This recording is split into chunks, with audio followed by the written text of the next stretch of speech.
Welcome back to the world today. Now let's get more on that crisis in the Central African Republic, the latest, which began in December last year, killing thousands of people amid resentment towards a Muslim-led government. Muslim rebels, as we remember, seized power in March 2013 by overthrowing President Francois Bozize, who had been in power for a decade. The capital of the Central African Republic, Bangui, is a divided city. Neighborhoods have been torn apart by what aid agencies have warned could descend into ethnic cleansing. France, whose troops still patrol Bangui, say it supports the evacuation of Muslims on the threat of reprisals in the Central African Republic as a last resort, saying that the priority is to save lives despite concerns it could lead to the division of the country. The United Nations, however, says it is trying to evacuate 19,000 Muslims urgently from the capital, Bangui, and other parts of the country. In PK5, a neighborhood at the heart of recent violence, Christian and Muslim communities have been kept apart, separated by a buffer zone, a stretch of land that physically divides the two in a bid to stem violence and killing sprees.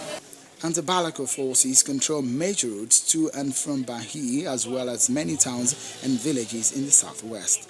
The militia has become more militarized as it steps up attacks on Muslims and African Union peacekeepers.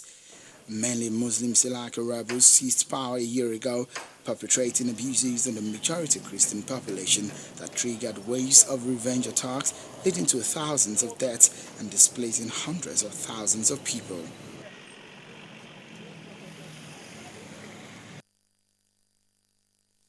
Let's look at other stories making headlines around the world. Australia has seen another ray of hope in the search for the missing flight MH370. Officials say a plane searching for the missing plane has detected a possible new signal in the southern Indian Ocean.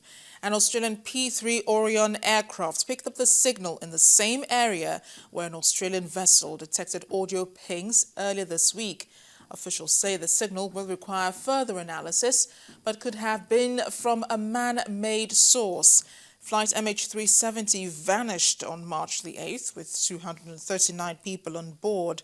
The search zone was tightened today after U.S. Navy towed pinger locator picked up audio signals in the area, sparking hopes that the plane's black box was in the area.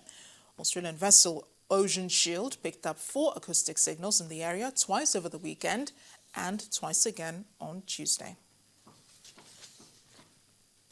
Well, the Ukrainian government has offered amnesty to pro-Russian activists occupying official buildings in 2 cities, eastern cities, if they surrender their weapons.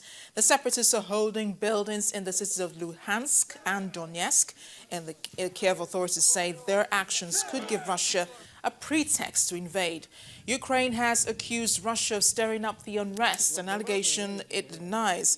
NATO says up to 40,000 Russian troops have been stationed near Ukraine's border for a while now. The crisis began in November when Ukraine's former president Viktor Yanukovych, an ally of Russia, refused to sign a far-reaching partnership treaty with the EU. Now, that triggered huge anti-Yanukovych demonstrations and violence, which led to him fleeing to Russia in February. Meanwhile, President Vladimir Putin has warned European leaders that Ukraine's delays in paying for Russian gas have created a critical situation. Pipelines transiting Ukraine deliver Russian gas to several EU countries, and there are fears that the current tensions could trigger gas shortages.